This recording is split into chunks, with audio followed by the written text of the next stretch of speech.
सोम यानी चंद्रमा, नाथ यानी स्वामी। जो चंद्रमा के स्वामी या नाथ वही सोमनाथ। द्वादश ज्योतिर्लिंग स्त्रोतम में भारत के 12 ज्योतिर्लिंगों का उल्लेख है।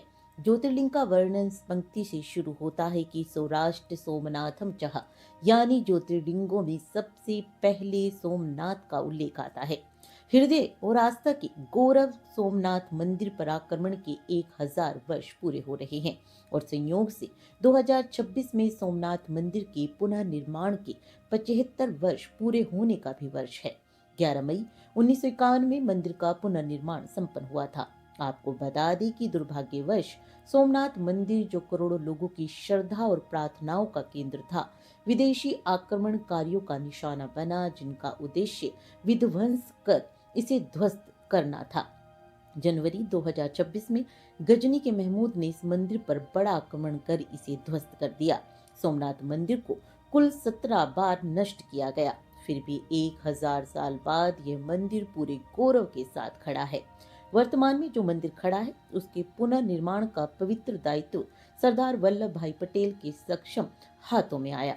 बात सन 1947 में, जब दिवाली के समय उनकी सोमनाथ यात्रा हुई। उस यात्रा के अनुभव ने उन्हें भीतर तक झकझोर दिया। उसी समय उन्होंने घोषणा की कि यही सोमनाथ मंदिर का पुनर्निर्माण होगा। अंततः 11 मई 1951 को सोमनाथ में भव्य मंदिर द्वार श्रद्धालुओं के लिए खोल दिए गए। उस अवसर पर तत्कालीन राष्ट्रपति डॉक्टर राजेंद्र प्रसाद उपस्थित थे।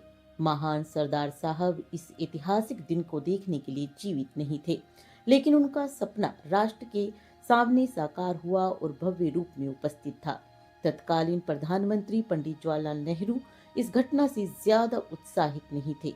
वे नहीं चाहते थे कि माननीय राष्ट्रपति और मंत्री इस समारोह का हिस्सा बने। उन्होंने 28 अप्रैल 1951 को सूचना एवं प्रसारण मंत्री आर दिवाकर को एक पत्र लिखा, जिसमें पंडित नेहरू ने सोमनाथ मंदिर के पुनर्निर्माण और उसके उद्घाटन समारोह को दिखावे का आयोजन बताया था।